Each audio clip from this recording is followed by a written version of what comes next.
I'm Tyshawn Jones, and this is Legacy Liner. Welcome back to my channel. It's Friday, so today is the day where we're going to talk about the story of one of the passengers on board the Titanic. So for today's video, I picked the Hart family. This was a second-class family that was traveling to Canada, and they boarded the Titanic, and we're going to go into details on what happened. Benjamin and Esther Hart were a couple in their late 40s from East London, traveling with their 7-year-old daughter, Eva. Benjamin Hart's career was as a house builder, and for a long time, his career was doing pretty well. But in 1911, business began to slow down a bit. A friend of his that same year came over to visit from Canada and told him, why don't you come over here? Things are so much better. We could go into business here. So Benjamin decided to count his losses and pack up his family and head over to America.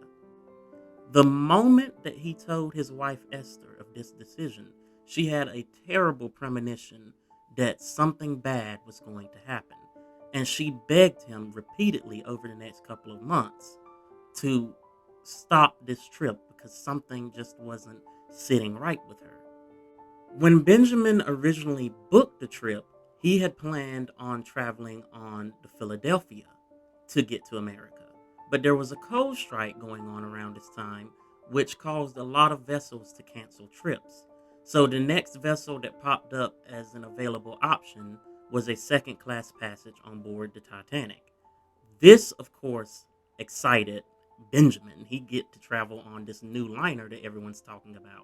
Whenever he told his wife Esther that was now the new liner they would be traveling on, she told him then, that's what my premonition is about. That's the ship they're saying is unsinkable, and that is flying in the face of God. From then on, she begged him to cancel the trip, move to another liner. Let's not go. I don't want to go. And Eva Hart maintains that this was out of her mother's character. Her mother was a woman, as Eva put it, who had her feet firmly on the ground. She never had a premonition before, never had one since. She never behaved in that manner, but she just kept begging her husband to not take this trip. Let's just stay. Let's switch it around, do it later. She just did not want to go. On April 10th, 1912, whenever the Hart family boarded the Titanic, Esther looked at her husband and told him, if we're going to travel on this ship, then I'm going to go to sleep during the day and stay awake during the night. To which Benjamin responded, if you want to do something so stupid, I can't stop you. And that's exactly what Esther did. The entire voyage of the Titanic, she slept during the day and stayed up at night reading books, doing some sewing. There was always a member of that family awake on the vessel at all times. Now, even though 7-year-old Eva thought it was odd that her mother was sleeping during the day and staying up during the night, she admitted that she did quite enjoy it because that meant that she would spend the day with her father. And she was a daddy's girl. Her father let her get away with more than what her mother would. And even in her interviews in the 80s and 90s, all these decades later, you can still see the way that she smiles when she talks about her father. One of the stories that she told was how whenever her and her father were walking around and promenading on the decks, they saw the dogs being walked on the third-class section of the ship. That's where they would walk the dogs each day so that they could get their exercise. And Eva, being a young little girl, she wanted to go pet the dogs. Well, her father actually snuck the two of them past one of the crew members so that they could get down to the third-class section so that she could play with the dog. And she did this every day, or quite a bit from what she would later recount. Once she was older, she actually owned a dog just like the one she played with when she was on the Titanic. Now, on the night of April the 13th, Eva and Benjamin were both asleep, and Esther was sewing as usual. And she heard these bumps on the ship, this odd noise. So she woke her husband up and told him that he needs to go up on deck and see what that was. He goes up, walks around, talks with one of the crew members, and finds out that the ship is bumping into some ice floes. And these ice floes is the bumping that Miss Hart was hearing. Now, ice floes are these thin sheets of ice that float on the surface. A vessel of Titanic size wouldn't really be threatened by ice floes, but you would hear them bumping up against the sides of the ship. So Benjamin came back, informed his wife that it was just ice floes, there's nothing to be worried about, and he told her that he wasn't going to do that again because he was a little bit embarrassed that he's going up to investigate what the suspicious sound is and if it's dangerous to this unsinkable ship. The next morning for breakfast, everyone was talking about it. There were other passengers in second class who reported that they heard the sounds of something bumping against the ship, and they too investigated and saw that it was just this field ice. Now, Esther said something that you would think would go across everybody's mind. She said, well, if there's ice floes, wouldn't that mean that there's icebergs? But the passengers dismissed what she said. Now, this morning, she did do something different that was out of her normal routine. It was a Sunday, so instead of eating breakfast and then going to bed like she normally would do, she stayed up for the church service and then had lunch with her husband and her daughter. Eva Hart remembers this because this would be the last meal that they would have, all three as a family together. Now, after they had lunch together, her mother went to bed, and Eva and her father continued on with their shipboard routine, walking around the decks, conversating with other passengers, Eva playing with other children. A very popular thing that passengers would do on ships in this time would be to place bets on when the vessel would arrive at the port that it's supposed to be going to. And the Titanic was no exception. On this night, people were placing bets on when the Titanic would arrive in New York. Benjamin, his father, was addicted to gambling and went from being a pretty wealthy man to spending almost all of his money by the time he died. So Benjamin was very much against gambling and was pretty irritated with the passengers for doing it, so he decided to retire early that night. He ended up reading a book and falling asleep reading the book. Esther wrote a letter back to loved ones and had Eva sign off at the bottom of it before putting her to bed for the night as well. Roughly 10 minutes before midnight, Esther felt something bump on the ship. It wasn't a dramatic bump, it was just enough where it broke the ship's normal rhythm. When she felt this, she went to her husband, woke him up, and said, you need to go see what that was. I felt the bump. He was obviously irritated. He did not want to go up again after he just did it the night before.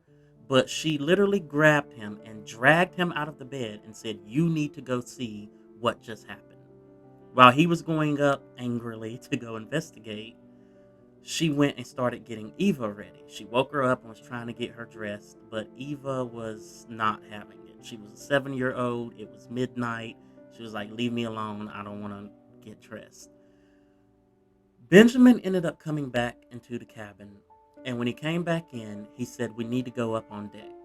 Now, Eva was not trying to cooperate. She was being a naughty child, but it was seeing how serious her father's face was that made her realize, like, okay, I think I need to calm down and behave myself a little bit, because she noticed that her father's behavior was different than normal. Not angry, but there was definitely something that was on his mind.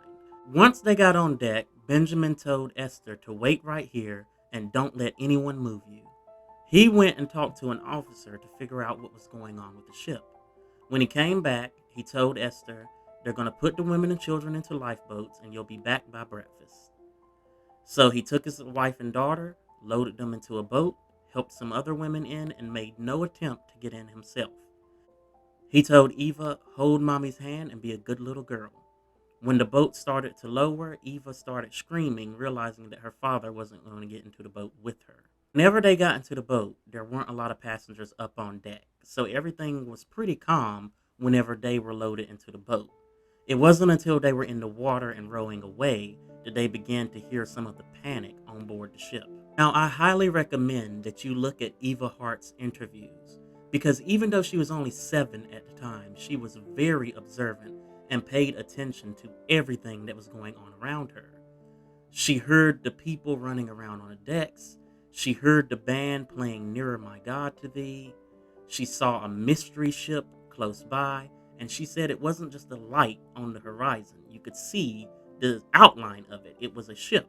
And one of the biggest things that she saw was right before the Titanic took its final plunge, she saw it break in half. Now, today, it's common knowledge that the Titanic broke in half, but from 1912 all the way up until 1985, it was thought that the Titanic had went down in one piece, even though there are multiple survivors who said they saw the ship break apart. One of the things that haunted Eva Hart and many survivors, to be honest, for the rest of their lives was the sounds of people drowning. Esther Hart, however, was more haunted by the silence that followed. Once all the victims were dead and it was just completely and totally still. Eva Hart herself even said that it felt as if the whole world was standing still. Esther and Eva were lowered in lifeboat 14, which was overcrowded. So after the sinking, it tied up to a couple of other lifeboats that had space in them and dispersed some of the passengers. While doing this, Eva and her mother were separated. Esther thought that her daughter must have been dropped in the sea, and Eva later on said that she would never forget the feeling she had when she thought she lost both parents that night. Once they were rescued by the Carpathia, Eva spent hours roaming the ship looking for her mother, and she did eventually find her. Once Esther and Eva were reunited, they then started roaming the decks hoping to find Benjamin. He was a champion swimmer, and they thought that there was still a strong possibility that maybe he made it to one of the lifeboats. Unfortunately, like so many others, he did not, and they realized that they were now a widow and without a father. Eva and her mother ended up sleeping on a dining room table on the Carpathia until they arrived in New York. They were inseparable. They did not want to be away from each other because they were so horrified that they would lose each other again. When Esther and Eva arrived in New York, they were met by Benjamin's sister, where they had to give her the unfortunate news that he did not survive the sinking. Now, even though she had offered for them to stay, Esther immediately was looking into getting back to London. She wanted to get back as soon as possible. On April 25th, 10 days after the sinking of the Titanic, Esther and Eva boarded the Celtic and were headed back to London. Now, unlike on the Titanic, Esther slept at night and peacefully on board this ship, and poor little Eva was scared to go to bed each night because she was still haunted by what she saw not even 2 weeks earlier. Now, being so young and witnessing an event like this really did have some psychological effects on Eva. A few months after the sinking, she was in church with her grandmother, and the choir started to sing Nearer My God to Thee, the same version she heard the band play that night. When she heard this, it scared her so much that she ran out of the church trying to get away just because of all the memories that it brought back. That is one thing about the survivors that I wish we heard more about. We always hear about how they survived that night, how they moved on and had families and talked about it at the end of their lives, but we never really go into detail about what kind of psychological effects this had on them throughout their lives. I understand that in 1912, mental health was not a big thing as it is today, but nonetheless, it still had a very traumatizing effect on a lot of people who survived that night. Esther Hart would never have another premonition for the rest of her life, nor would she ever remarry. She died September 7th, 1928, at the age of 65. Eva Hart was now on her own. She had no parents and no family, and she was just barely 20 years old. Throughout her adult life, she had multiple careers. She was a singer, a music teacher, she was a welfare officer, a justice of the peace, a magistrate. She had a very busy life and numerous careers that she did. She was a woman that enjoyed working. Towards the end of her life, she ran around talking about the Titanic to different schools, documentaries, news broadcasts. She became a bit of a celebrity in the Titanic community. She passed away on February 14th, 1996, at the age of 91. In her hometown, they put a memorial in her honor in her favorite park, and they renamed a pub after her. And that's my video on the Hart family.